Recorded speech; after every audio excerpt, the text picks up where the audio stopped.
Hai semua, perkenalkan nama saya Rika Kristina Boru Sinurat dengan NPM 1914189. Saya kelas 5A PGSD. Di sini saya akan menjelaskan materi mengenai metode pembelajaran untuk memenuhi mata kuliah pembelajaran Bahasa Sastra Indonesia SD. Dosen pengampu Bu Nila Lestari SPD MPD. Oke, pengertian metode pembelajaran. Nah, sebelum kita masuk pengertian dari metode pembelajaran, metode adalah cara yang fungsinya sebagai alat untuk mencapai tujuan. Makin baik metode, makin efektif pula pencapaian tujuan. Nah, jadi metode pembelajaran adalah cara-cara atau teknik penyajian bahan pelajaran yang akan digunakan oleh guru pada saat menyajikan bahan pelajaran, baik itu secara individual ataupun secara kelompok. Selanjutnya, ada syarat-syarat yang harus diperhatikan dalam penggunaan metode pembelajaran. Yang pertama itu, metode yang dipergunakan harus dapat membangkitkan motif, minat, ataupun gairah belajar siswa. Yang kedua, metode yang dipergunakan dapat merangsang keinginan siswa untuk belajar lebih lanjut.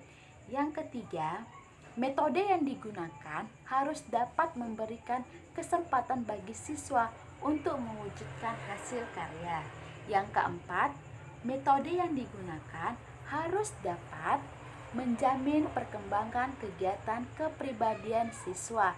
Yang kelima, metode yang digunakan harus dapat mendidik murid dalam teknik belajar sendiri ataupun cara memperoleh pengetahuan melalui usaha pribadi.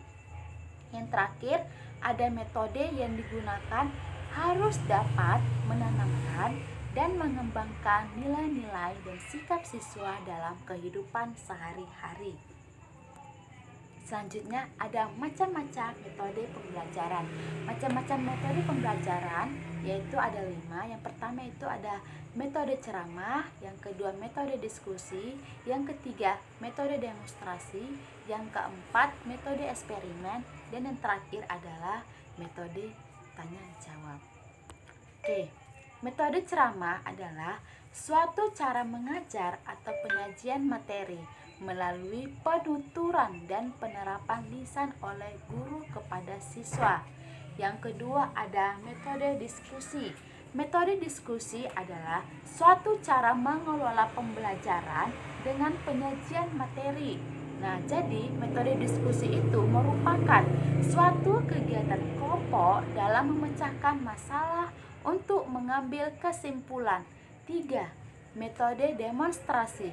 Metode demonstrasi adalah metode penyajian pelajaran dengan memperagakan dan mempertunjukkan kepada siswa tentang suatu proses, situasi, atau benda tertentu, baik sebenarnya ataupun hanya sekedar tiruan.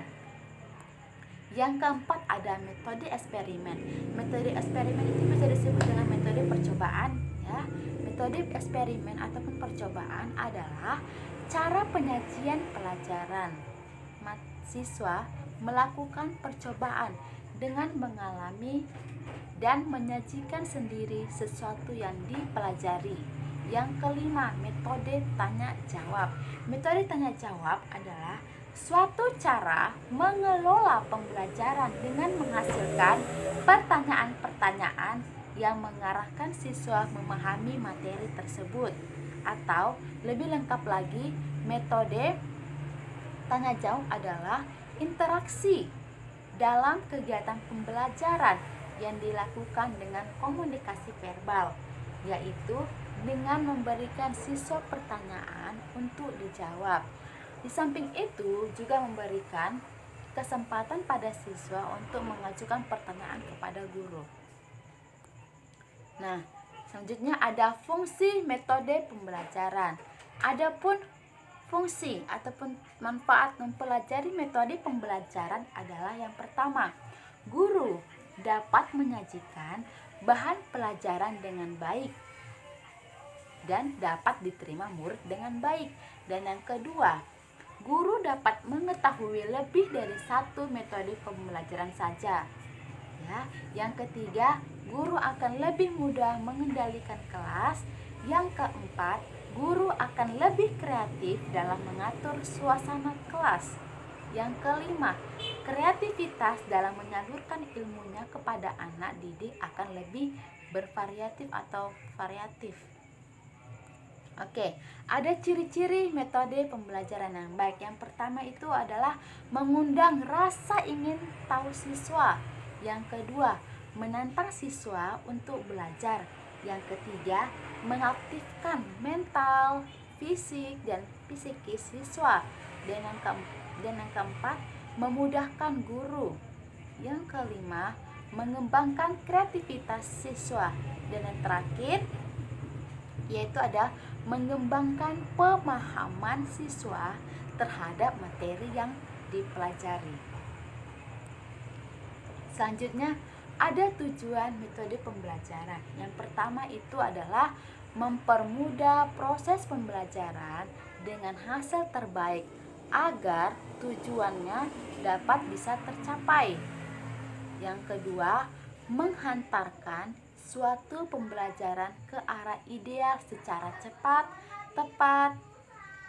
Dan yang ketiga, proses pembelajaran bisa berjalan dengan suasana yang lebih menyenangkan, yang penuh dengan motivasi sehingga siswa dapat memahami materi yang diberikan oleh guru. Yang keempat, membantu siswa mengembangkan kemampuan individual para siswa supaya mereka bisa mengatasi permasalahannya menggunakan terobosan solusi alternatif. Yang kelima, membantu kegiatan belajar mengajar agar pelaksanaannya bisa dilakukan menggunakan cara terbaik. Dan yang keenam, memudahkan dalam menemukan, menguji, serta menyusun data diperlukan sebagai upaya mengembangkan disiplin sebuah ilmu. Oke, sekianlah dari penjelasan saya mengenai metode pembelajaran. Semoga bermanfaat. Terima kasih.